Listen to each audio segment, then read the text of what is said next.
व्यक्तित्वहरूको यसमा चाहिँ धेरै ठुलो क्षति भएको छ। यो विषयलाई हामीले एउटा प्रक्रिया पुर्याएर एउटा रिरुटिङ नयाँ ठाउँबाट लानलाई नगरपालिकाले पनि सहयोग गर्नुपर्छ र यहाँका स्थानीय जनताले पनि सहयोग गर्नुपर्छ। त्यो अवस्थामा यो लाइनलाई सिफ्ट गर्नलाई सरकार विद्युत प्राधिकरण तयार छ। त्यो भएको हुनाले तपाईँहरूले यो प्रक्रिया पुर्याएर अगाडि बढ्ने कुरामा कुनै पनि शर्तमा हामी पछाडि पर्ने छैनौँ। यसलाई हामी समाधान गर्नतिर अगाडि बढ्नेछौँ। तपाईँहरू सँगै सहकार्य गरेर अगाडि बढ्छौँ। नयाँ ठाउँमा लाँदाखेरि नयाँ ठाउँको व्यक्ति र त्यो क्षेत्रका चाहिँ जनताले विरोध गर्नु भएन। कुन ठाउँ रुट कस्तो हो, कुन ठाउँबाट सही हुन्छ तपाईँहरूले सुझाउनु होला। हामी अहिले विद्युत प्राधिकरणको यहाँ साथीहरू हुनुहुन्छ होला, हामी तत्कालै त्यसको लागि सर्वे गर्न पनि म भोलिबाटै भन्ने छु। र तपाईँहरूले उठाइएका केही मुआवजाका विषयहरू रहेछन्। अब लामो समयदेखिको मुआवजाको विषय, यो विषयमा हामी छलफल यसको विषयमा कसरी के गर्न सकिन्छ त्यसलाई अलिकति अध्ययन गर्नुपर्ने देखिन्छ। त्यो अध्ययन गरेर त्यसको समाधान कसरी गर्न सकिन्छ भन्नेतिर पनि हामी लाग्नेछौँ। र जुन धरान एउटा वास्तवमा भन्यो भने धरान एउटा प्रख्यात नेपाल मात्रै होइन, धरान भनेको विश्वमा प्रख्यात ठाउँ हो। मैले भन्ने गरेको छु, नेपाललाई चिनाउने तीनटा चिज छ। एउटा गौतम बुद्ध, एउटा माउन्ट एभरेस्ट, एउटा गोर्खास। यो गोर्खासहरूको एउटा केन्द्र धरान पनि हो। गोर्खासहरूको एउटा केन्द्र धरान थियो, जसले संसारभरि बेलायती सेनाको रूपमा गएर एउटा संसारभरि एउटा साहसको एउटा चिनारी दियो। म अस्ति बेलायत गएको थिएँ, त्यहाँ ठुलो एउटा चाहिँ कार्यक्रम थियो। सबै बेलायती जुन गोर्खासहरूले एउटा ठुलो सम्मान गर्नुभएको थियो। त्यो वास्तवमा यो धरान पनि एउटा त्यो केन्द्र हो, संसारभरि चिन्छ।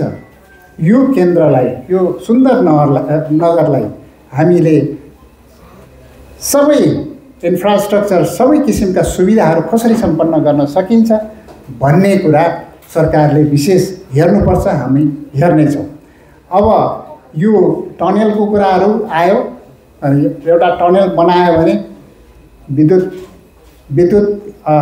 यो ट्रान्सपोर्टेसन लगायत खानेपानीको समस्या, इभन सिँचाइको समस्या धेरै समाधान हुन्छ भन्ने कुराहरू आएको छ। यसमा विस्तृत रूपमा कसरी चाहिँ स्टडी गर्न सकिन्छ, हामीले स्टडी टिम पठाउनुहुन्छ। के रहेछ त्यसको मलाई पनि पहिलोचोटि आएको छु, त्यसको अध्ययनको लागि टिम पठाउनुहुन्छ। आज म मात्रै आएको छैन, हाम्रो सडक विभाग, सिँचाइ र शहरी विकासका सबै साथीहरू, डिजीदेखि लिएर सबै साथीहरू आउनु भएको छ। अहिले यहाँ हुनुहुन्न होला, उहाँहरू फिल्डमा हुनुहुन्छ र उहाँहरूलाई म भोलि पनि हेर्न चाहिँ आग्रह गर्नेछु। त्यस्तै गरेर यहाँका अरू पनि विविध समस्याहरू, जुन रोडका समस्याहरू देखाउनु भएको छ। भोलि नै हामी हाम्रा रोडका डिजीदेखि लिएर रोडका इन्जिनियरहरू पनि आउनु भएको छ। के समस्या हो हामी फिल्डमा पनि हेर्नेछौँ। यहाँ गोपाको समस्या, त्यहाँ जुन एउटा पूर्वाञ्चलको एउटा प्रतिष्ठित संस्था थियो गोपा, त्यो प्रतिष्ठित संस्था अहिले जर्जर भएको छ भन्ने कुरा आएको छ। वास्तवमा यो पूर्वाञ्चलको एउटा प्रतिष्ठित संस्थालाई अझ प्रतिष्ठित बनाउनुपर्छ। त्यसमा हामी लाग्नेछौँ। यो भनिरहँदाखेरि मैले अघि पनि भने, यो 3 महिनाको सरकारले हामी जति गर्न सक्छौँ गर्छौँ, तर 5 वर्षमा हामी देशलाई नै उथलपुथल गरेर अर्को 20 वर्ष हामी चलाउने गरेर तपाईँहरूलाई विश्वास दिलाउनेछौँ। त्यतातिर चाहिँ तपाईँहरूले हामीलाई साथ दिनुहुनेछ भन्ने मलाई लाग्छ। आज हामीसँग धेरै साथीहरू यहाँ हुनुहुन्छ। मसँगै आएको हाम्रा जय महेन्द्रजी, हाम्रो जेनरल लावतेजी लगायत हाम्रा नानी निनाजी लगायत धरानका धेरै साथीहरू यहाँ हुनुहुन्छ। यहाँ एकदमै प्रबुद्ध व्यक्तित्वहरू हुनुहुन्छ। उहाँहरूले जुन किसिमले आज म यहाँ आउँदाखेरि एउटा सबै साथीहरूसँग भेटघाट गर्ने, अन्तर्क्रिया गर्ने र यो कार्यक्रमलाई एउटा भव्य सभ्य बनाई एउटा आफ्नो यहाँको धरानवासीसँग एउटा अन्तर्क्रिया गर्ने समय दिनुभयो र अवसर मिलाइदिनु भयो। त्यसको लागि म हार्दिक धन्यवाद दिन चाहन्छु। यहाँ हाम्रो इलामदेखि लिएर आउनुभएको छ, यहाँ धेरै ठाउँबाट आउनुभएको छ, उहाँहरू सबैलाई धन्यवाद दिन चाहन्छु। यो वास्तवमा धरान मैले एउटा विषयलाई मैले भन्ने भन्दा पनि यो विषय मैले धेरै भन्ने गरेको थिएन। धेरै केही कुराहरू विषय प्रसङ्ग उठाउने गरेको हुनाले मैले छोटो कुरा राख्ने अनुभूति पनि चाहन्छु। यो संसद जुन बेला म विद्युत प्राधिकरणमा आएकै थिएन त्योभन्दा अगाडि चाहिँ सुरुवात भएको र संसदले पास गरेका तत्कालीन समयका तत्त सरकारले पास गरेर संसदले पास गरेका विषय एमसिसीको विषयलाई कुलमान घिसिङले पास गर्यो भन्ने कुरा चाहिँ कुनै पनि हालतमा त्यो सत्य होइन। जुन हिसाबले पास भएको छ संसदले देशले आवश्यक छ भनेर पास गरेको छ। संसदमा कति चलेको छ तपाईँलाई थाहा छ, सरकार कति चलेको छ तपाईँले बुझ्नु भएको छ। विद्युत प्राधिकरणसँग त्यो प्रोजेक्ट पनि छैन, अर्थ मन्त्रालयसँग प्रोजेक्ट छ, विद्युत प्राधिकरणसँग प्रोजेक्टै छैन। अर्थ मन्त्रालयको एउटा समितिले त्यो प्रोजेक्ट चलाइरहेको छ। त्यो प्रोजेक्टमा विद्युत प्राधिकरणको कार्यकारी निर्देशक पदेन सदस्य हुन्छ, म भए पनि हुन्छ, अरू भए पनि हुन्छ, पदेन सदस्य एउटा हुन्छ। र देशलाई आवश्यक छ भनेर वित्तीय रूपमा देशमा एउटा ठुलो रकम यो ग्रान्टको रूपमा आएको छ, त्यो आवश्यक छ भनेर संसदको त्यत्रो बहुमतले पास गरेको विषयलाई एउटा व्यक्तिले पास गर्यो भन्ने विषय तपाईँहरूले कसरी बुझ्नु भएको छ? त्यसमा कुनै सत्यता छैन। यो देशलाई आवश्यक छ भनेर संसदले पास गरेको छ, यो देशलाई आवश्यक छ भनेर सरकारले पास गरेको छ। र हामीले प्राविधिक रूपमा यो ट्रान्समिसन लाइन आवश्यक छ। देशमा ट्रान्समिसन लाइन बनाएन भने कुनै पनि हालतमा देश बन्दैन। रोड बनेन भने कसरी गाडी कुद्छ? पहिला रोड बन्यो भने त्यसपछि गाडी कुद्न आउँछ। ट्रान्समिसन लाइन बनाउनुपर्छ। त्यो हामीले यति भनेको हो, ट्रान्समिसन लाइन बनाउन धेरै लगानी आवश्यक छ। यो ट्रान्समिसन लाइन आवश्यक छ। पूर्व तपाईँ इटरीदेखि इनरवादेखि हेटौडासम्म हामीले ट्रान्समिसन लाइन चाहिँ बनाइसकेका छौँ। त्यसपछि हेटौडादेखि बुटोलसम्मको ट्रान्समिसन लाइन एमसिसीले बनाउने भनेर अगाडि बढेको छ। बुटोलदेखि पश्चिमको ट्रान्समिसन लाइनको अरबौँ रुपियाँ रकम अहिले एडिबीको चाहिँ सहुलियतपूर्ण ऋणमा हामीले बनाउँदैछौँ। हामीलाई धेरै ठुलो करिब 7 खरबभन्दा बढी ट्रान्समिसन लाइनमा मात्रै लगानी गर्नुपर्ने छ। लगानी आवश्यक छ, यो ट्रान्समिसन लाइन बनाउनु जरुरी छ। तर लगानी कसरी ल्याउने? सरकारले आफैले बनाउने कि सरकारले कुनै ग्रान्ट ल्याउने कि सरकारले कुनै ऋण लिने कि भन्ने कुरा सरकारले गर्ने हो। तत्कालीन सरकारहरूले गरेको विषय हो र त्यसको कार्यान्वयन पक्षमा पनि अर्थ मन्त्रालय अन्तर्गत एउटा समिति छ, एमसिए नेपाल भन्ने। त्यसबाट त्यहाँको सिइओ छुट्टै छ, उहाँहरूले कार्यान्वयन गरिराख्नु भएको छ। र विद्युत प्राधिकरणमा त्यसको कुनै पनि विद्युत प्राधिकरण अन्तर्गत त्यो कुनै पनि रहँदैन। र मैले भन्ने गरेको के हो भने यो ट्रान्समिसन लाइन आवश्यक छ, बनाउनुपर्छ। ट्रान्समिसन लाइन बिना हुँदैन। अहिले हामीले इन्डियासँग 5वटा ट्रान्समिसन लाइन बनाइरहेछौँ। करिब 2टा त सिद्धिसकेको छ, 3टा सिद्धिसकेको छ। अब 2टा ट्रान्समिसन लाइन थप बनाउँदैछ। अस्ति तपाईँले सुन्नुभयो होला, विद्युत प्राधिकरणमा चाहिँ इन्डियामा गएर ट्रान्समिसन लाइनको एग्रिमेन्ट गरेर आएर देशद्रोह गर्यो, देशै बेच्यो जस्तो कुरा चाहिँ मिडियामा आयो। आज ट्रान्समिसन लाइन म आएर त्यो ट्रान्समिसन लाइनहरू नबनेको भए आज 1500 मेगावाट इन्डियामा बिक्री हुन्थ्यो। इन्डियामा हामीले बिक्री गर्नलाई ट्रान्समिसन लाइन चाहिँदैन, बङ्गलादेशमासम्म हामीले बिक्री गर्न सुरु गरेका छौँ। 4 महिनामा हामीले 18 अरबको विद्युत मात्रै बेचेको रहेछ अस्ति साउनदेखि अहिले कार्तिकसम्ममा। वर्षको अब खरबौँको चाहिँ बिक्री चाहिँ इन्डियामा बिक्री हुन्छ। इन्डियामा बिक्री मात्रै होइन, बङ्गलादेशसम्म बिक्री हुँदैछ। अहिले 40 मेगावाट त बङ्गलादेश बिक्री भइरहेछ।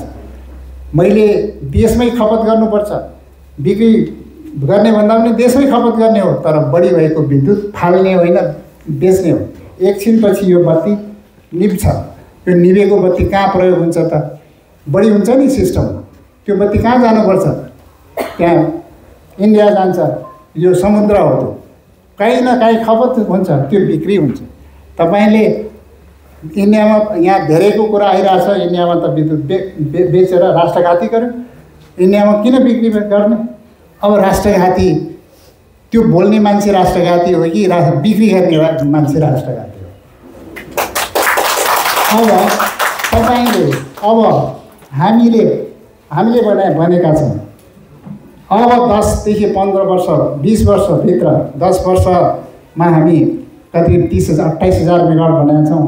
20 वर्षभित्र हामीले 50,000 मेगावाटको हाइड्रो पावर बनाएर इन्डियामा बङ्गलादेशसम्ममा बेच्यौँ भने त्यसको 35 देखि 40 खरब रुपियाँ वर्षमा आम्दानी हुन्छ। 40 खरब रुपियाँ। नेपालको जिडिपी अहिले करिब 50 खरब हो। करिब वर्षको जिडिपी बराबरको आम्दानी इनर्जी सेल गरेर आउँछ। अब तपाईँले त्यो पैसा कति रोड बनाउनमा लगाउनुहुन्छ, कति खानेपानीमा लगाउनुहुन्छ, कति इन्फ्रास्ट्रक्चरमा लगाउनुहुन्छ, शिक्षा, स्वास्थ्य र ट्रान्सपोर्टेसन सबै फ्री गरेर पनि तपाईँले लगानी गर्न सक्नुहुन्छ। विद्युत नेपालमा भविष्यमा विद्युत करिब फ्री गर्न सक्ने स्थितिमा हामी पुग्छौँ। किन? त्यसको रिजन छ। विद्युत अहिले पनि फ्री छ। तपाईँ गाउँमा अहिले 65 लाख ग्राहक छ नेपालमा। अहिले 65 लाख ग्राहकमा 25 लाख ग्राहकले 20 युनिटभन्दा कम बाल्छ। 20 युनिटसम्मलाई फ्री छ। 30 रुपियाँ तिरे पुग्छ। 30 रुपियाँ मात्रै तिर्छ। 25 लाख ग्राहकले 30 रुपियाँ मात्रै तिर्छ। गाउँमा जानुहोस्, कसैले पनि 20 युनिटभन्दा बढी खपत गर्दैन। तपाईँ अब जब चाहिँ पहाडी इलाकामा जान्छ त्यसपछि कसैले पनि खपत गर्दैन। त्यो फ्री जस्तै छ। त्यो फ्री अहिले अब सबैलाई फ्री गरौँ भन्दा पनि त्यो 30 रुपियाँ तिरेको हामीले नोमिनल प्राइस मात्रै राखेको। फ्री नै भने पनि केही फरक पर्दैन। अब त्यत्रो मान्छेलाई फ्रीमा दिएको छ। 100% अहिले इलेक्ट्रिफिकेसन भयो।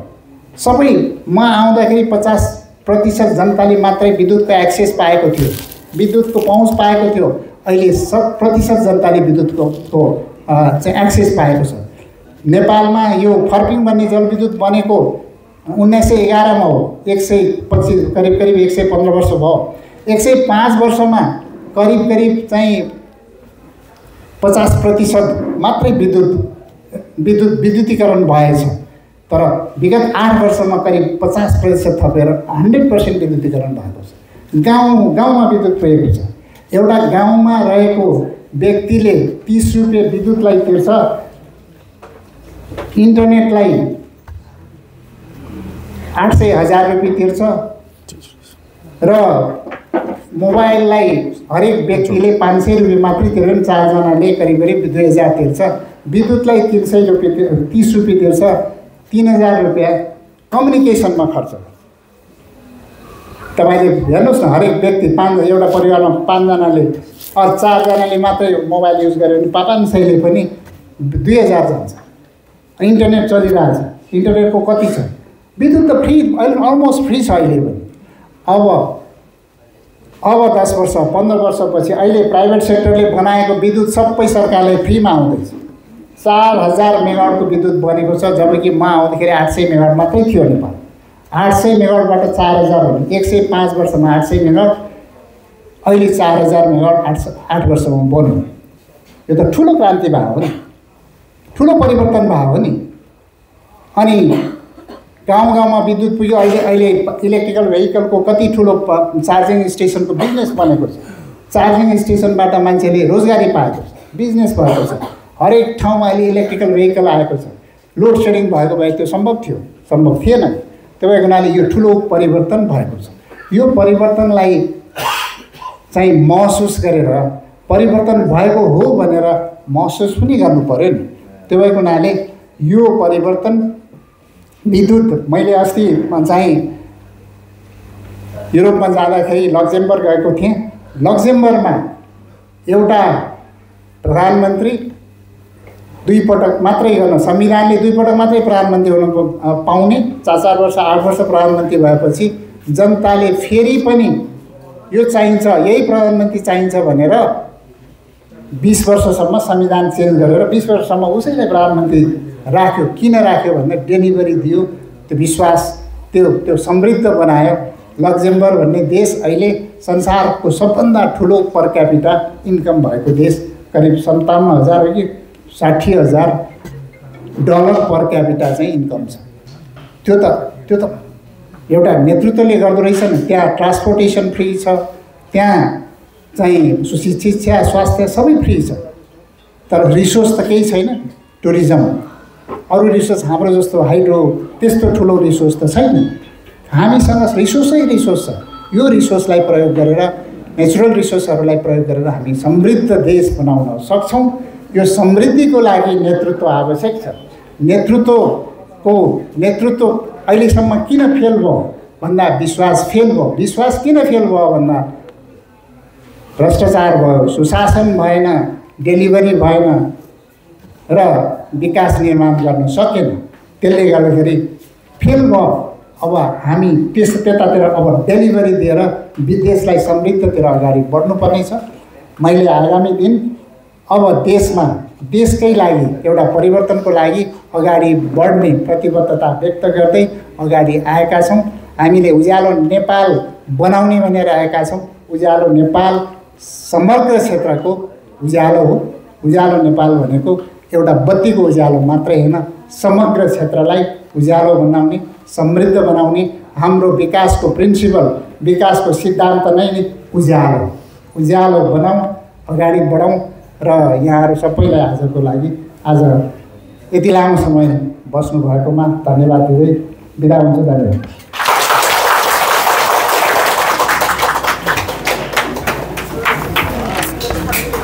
धन्यवाद। सुधार नेपालद्वारा आयोजित अन्तर्क्रिया कार्यक्रमका प्रमुख अतिथि शहरी विकास, ऊर्जा जलस्रोत तथा सिँचाइ र भौतिक पूर्वाधार तथा यातायात मन्त्री माननीय कुलमान घिसिङज्यूलाई र अब यो पछाडि हाम्रो कार्यक्रम मायाको चिनो हस्तान्तरण गर्ने र अभिनन्दन गर्ने कार्यक्रम रहेको हुनाले उक्त मायाको चिनो हस्तान्तरण गरिदिनुका लागि र अभिनन्दन गरिदिनुका लागि म सुधार नेपालका अध्यक्ष लीना चन्द्र राईज्यूलाई म विनम्र अनुरोध गर्न चाहन्छु।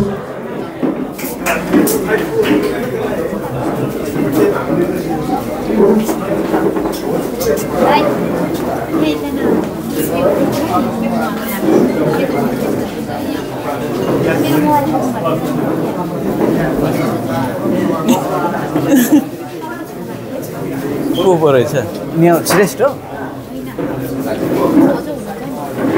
को रहेछ त हेर्नुहोस् त यता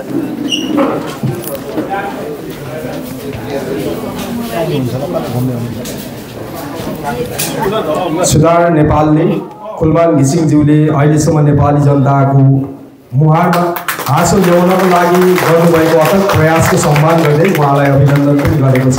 त्यसको लागि सुधार नेपाल लगायत सम्पूर्ण सुधार नेपाल पार्टीमा आबद्ध सम्पूर्ण जनसमुदायहरूलाई म विशेष धन्यवाद पनि दिन चाहन्छु।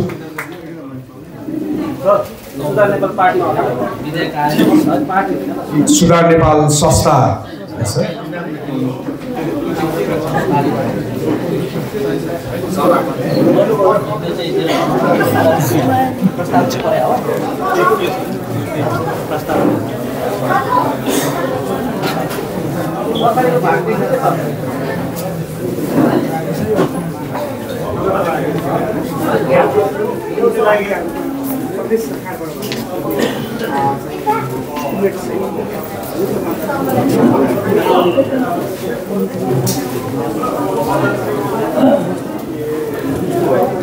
अरू कसैको ज्ञापन पत्र छ भने त्यो ज्ञापन पत्र ल्याएर यहाँ बुझाइदिनुका लागि पनि म आग्रह गर्न चाहन्छु।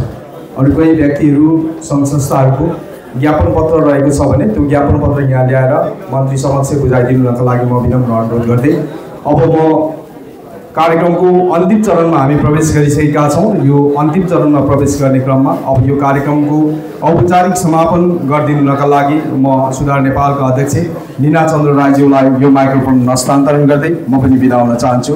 हस्त नमस्कार। धन्यवाद साइरन सिंहज्यू। यस कार्यक्रमका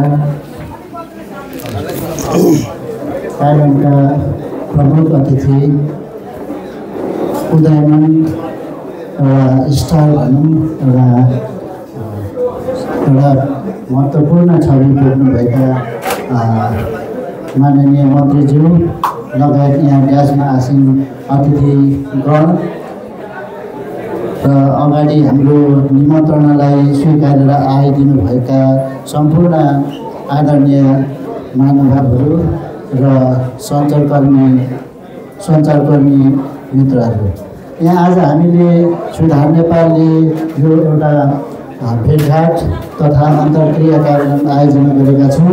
विशेष गरी सुधार नेपालले समाजमा भएका विभिन्न विकृति, विसङ्गति, अन्याय, अत्याचार, अनियमितता र भ्रष्टाचारलाई निर्मूल पार्दै शिष्ट र सभ्य ढङ्गबाट सेवा प्रदायक निकायहरूलाई सेवा प्रदान गर्नका लागि सुझाव सल्लाह दिने, दबाब दिने, वार्ताको माध्यमबाट विभिन्न खालका समस्याहरूलाई समाधान गर्ने खालका एउटा शान्त र शिष्ट ढङ्गबाट चाहिँ समाजमा रहेका समस्याहरूलाई समाधान गर्नका लागि भूमिका खेल्ने गरेको छ। सोही सिलसिलामा हामीले धरानमा भएका विभिन्न विकृति, विसङ्गति या अन्य अत्याचार, अनियमितता, भ्रष्टाचार जस्तै रहेका समस्याहरूलाई पनि हामीले उठान गर्दै आइराखेका छौँ र ती समस्याहरूलाई उठान गर्ने क्रममा आज हामीले सम्बन्धित व्यक्तिका चाहिँ सम्बन्धित मन्त्री चाहिँ धरानमा आउनुहुने भएको हुनाले यो अन्तर्क्रिया कार्यक्रम आयोजना गरेका छौँ र हामीले उठान गरेका समस्याहरूलाई सम्बन्धित पीडितहरूले सम्बन्धित मन्त्रीलाई राखेर उहाँका गुनासा सम्बन्धित ठाउँमा पुर्याउने काम र त्यो प्लेटफर्म चाहिँ सुधार नेपालले सिर्जना गरेको कुरा यहाँलाई अवगत गराउन चाहन्छु।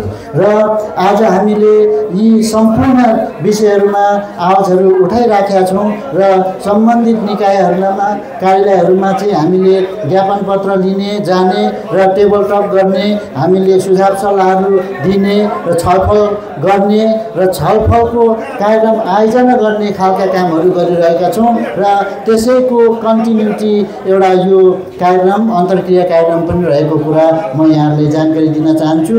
र अत्यन्तै महत्त्वपूर्ण व्यक्ति एउटा उज्यालो नेपालका प्रतीकका रूपमा चिनिएका माननीय मन्त्री कुलमान घिसिङज्यू जो हाम्रो कार्यक्रममा आउनु भएको छ र हाम्रो धरानका समस्याहरूलाई सुन्नु भएको छ र यी समस्याहरू जसरी अँध्यारो देशलाई 18-20 घण्टा लोड सेडिङ खेपिराखेको देशलाई चाहिँ उज्यालो बनाउनमा उहाँले भूमिका खेल्नुभयो, त्यसै नै यी धरानका समस्याहरूलाई पनि समाधान गरेर धरानलाई पनि उज्यालो दिशातर्फ चाहिँ अगाडि लानका लागि चाहिँ हामीलाई सहयोग दिनुहुनेछ, सहयोग गर्नुहुनेछ भन्ने म यहाँनिर कुरा राख्न चाहन्छु।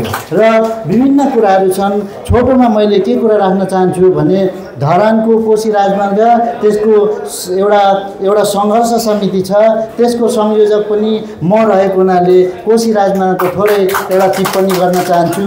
जो पनि धरानको एउटा 21 सालमा चाहिँ राजपत्रमा आएअनुसार जोगमुनी धरान राजमार्ग भनेर कोड गरेको छ, त्यो चाहिँ धरानको दक्षिण तिनकुनेदेखि तलतिर भन्ने हामीले बुझेका छौँ र त्यसपछि 31 सालको सार्वजनिक सडक ऐन अनुसार धरान धनकुटा राजमार्ग निर्माण भएको छ।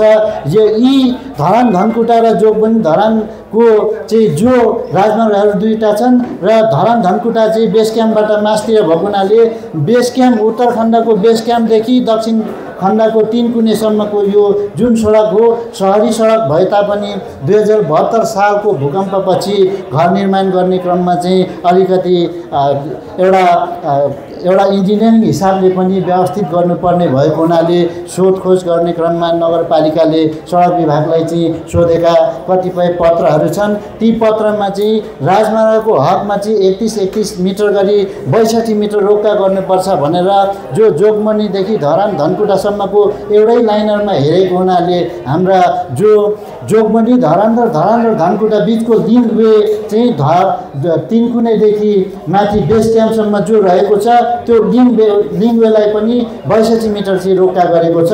त्यस कारणले प्रक्रियामा नगएको राजमार्ग सार्वजनिक सडक ऐनमा चाहिँ जग्गा प्राप्ति ऐनमा टेकेर एउटा जग्गा अधिग्रहण गरेर चाहिँ सडक निर्माण गर्नुपर्छ भन्ने जो प्रावधान छ त्यसलाई पनि प्रक्रियागत ढङ्गबाट पुरा नगरिकन हाम्रा घर जग्गाहरू रोक्का गरिएको छ। त्यस कारणले त्यहाँनिर लगभग तिनकुनेदेखि माथि बेस क्याम्पसम्म 39 बिघा हाम्रा जो जग्गाहरू रोक्का रहेका छन् त्यसको चाहिँ मूल्याङ्कन गर्दाखेरि अहिलेको ब्याङ्किङ हिसाबले लगभग 32-33 अर्ब रुपियाँ चाहिँ हुन आउँछ जो अहिले जग्गाहरू रोक्का रहेका छन् र त्यहाँ 800देखि 1000 घर परिवार घरहरू रोक्का छन्। तिनीहरूको अहिले इन्जिनियरिङ भ्यालुएसन गर्ने भने लगभग 16देखि 17 अर्ब रुपियाँ जतिको चाहिँ भ्यालुएसन आउँछ गर्दाखेरि धरानमा लगभग 49-50 अर्ब हाराहारीको प्रोपर्टी हाइवेले रोक्का गरेर बसेको छ। त्यस कारणले त्यहाँ रहेका घर जग्गाहरू ब्याङ्किङ प्रणालीका लागि पनि किनबेचका लागि पनि घर बनाउनका लागि पनि एकदम असुविधा भएको हुनाले यो समस्या जो हाइवेको समस्या छ यहाँ माननीय मन्त्रीज्यू त्यो पनि भौतिक पूर्वाधार तथा यातायात मन्त्रालयका मन्त्रीज्यू सम्बन्धित मन्त्रीज्यू हुनुभएको हुनाले यसलाई चाहिँ हामीले तत्काल रोकाफुकुवा गर्नका लागि माग गरिआएका छौँ। सोही अनुसार यहाँ बुझिदिनका लागि आग्रह गर्न चाहन्छु। त्यस्तै जलाधारको कुरा पनि आइगयो जो 345 बिघा 4 कट्ठा 13 धुर जलाधारको लागि चाहिँ नेपाल सरकारले चाहिँ मुआब्जा र सट्टा भर्ना दिएको बाँकी जग्गाहरू बाँझेर 9 क र घोपा 7 घरमा 2-3 खण्ड चाहिँ रोक्का गरिएका छन् जो चाहिँ जलाधारभित्र पर्दैनन्। यी चाहिँ रोकाफुको गर्नुपर्छ भन्ने चाहिँ माग आएको छ र हाइटेन्सनको विषयमा त हामीले रिइन्जिनियरिङ गर्नुपर्छ होला, रिडिपिआर गर्नुपर्छ होला, विगतका कुराहरूमा कति कुरामा चाहिँ हामीले रिडिजाइन गर्नुपर्छ होला र हामीले विशेष गरी हाइटेन्सनहरू अघि सबै उठे तर एउटा छुटेको भनेको दुनीबाट धरान आउने क्रममा जो जङ्गलको बाटोबाट चाहिँ हाइटेन्सन विद्युत आउँछ र हात्तीले पोलहरू हल्लाउँदाखेरि ढाल्दाखेरि पनि यहाँ धरानमा चाहिँ अँध्यारो हुने, त्यसपछि जङ्गलमा रुखहरू ढल्दाखेरि पनि धरान अँध्यारो हुने भएको हुनाले त्यो जो दुबीबाट या इटरीबाट चाहिँ आउने धरान आउने पाइपलाइन जो छ ट्रान्सफर्मर लाइन ट्रान्समिसन लाइनहरू हाइटेन्सनहरू त्यो चाहिँ अन्डरग्राउन्ड हुँदाखेरि चाहिँ धरानले कम्तीमा पनि त्यो रुख ढाल्दाखेरि या हात्तीले पोलहरू ढाल्दाखेरि हामीले समस्या भोग्नु नपर्ने थियो भन्ने हाम्रो आग्रह पनि यहाँलाई गर्न चाहन्छौँ।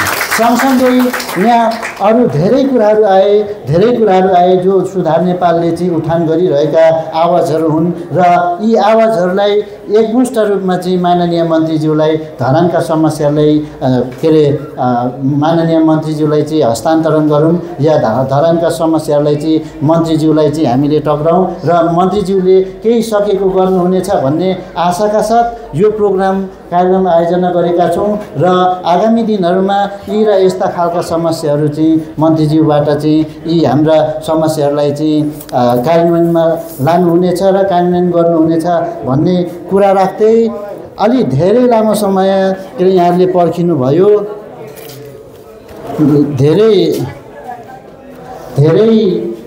धेरै लामो समय हामीले अलि मन्त्रीज्यूको सुरुको सेड्युल चाहिँ अलिकति फ्लाइट नै डिले भएको पनि त्यसो भएको हुनाले पनि ढिलो भएको हो। त्यस कारणले धेरै यहाँ हामीले निमन्त्रणा गरेका आदरणीय सम्पूर्ण मान्नुपर्ने आदरणीय महानुभावहरू बुद्धिजीवी व्यवसायी सम्पूर्ण पत्रकार सञ्चारकर्मीदेखि लिएर व्यवसायी सम्पूर्ण महानुभावहरू फर्किनु पनि भएको छ। त्यसमा हामी क्षमा प्रार्थी पनि छौँ र हामीले अहिले चाहिँ अलि लामो समय हामीसँग नभएको हुनाले धेरै कुराहरू त राख्ने मन थियो, तर पनि लामो समय हामीसँग नभएको हुनाले एउटा के अरे यो सुधार नेपाल चाहिँ पार्टी जस्तो कुरा आएको होला र चाहिँ यहाँनिर मलाई चिट लेखेर दिनुभएको छ। सुधार नेपाल चाहिँ दल होइन, विशुद्ध सामाजिक कार्य गर्ने एउटा संस्था हो। यो पनि यहाँ सबैलाई अवगत गराउँदै म यहाँ यो कार्यक्रम सञ्चालनमा केही त्रुटिहरू भएको खण्डमा चाहिँ म सबैलाई क्षमा प्रार्थी पनि माग्न चाहन्छु र यो हाम्रो कार्यक्रममा चाहिँ उपस्थित भएर चाहिँ नागरिकका मागहरूलाई चाहिँ सम्बोधन गर्ने र आफ्नो मन्तव्य राखिदिनु भएकोमा के अरे माननीय मन्त्री आदरणीय श्री कुलमान घिसिङज्यूलाई पनि हार्दिक धन्यवाद दिन चाहन्छु र कार्यक्रमलाई सफल पार्नका लागि भूमिका खेल्नुभएका सम्पूर्ण मेरा हाम्रा सहयोगी सुधार नेपालका सहयोगी मित्रहरू, शुभचिन्तकहरू र सुधार नेपालका टिमहरूलाई हृदयदेखि नै धन्यवाद दिन चाहन्छु र यहाँ कार्यक्रमलाई भव्यताका साथ सम्पन्न गर्नका लागि चाहिँ यहाँ अहिलेसम्म मञ्चमा अहिलेसम्म यहाँ बसेर चाहिँ कार्यक्रम हेरिदिनु भयो, सुनिदिनु भयो, हाम्रो समस्याहरूलाई बुझिदिनु भयो, त्यसको लागि यहाँहरूलाई पनि सबै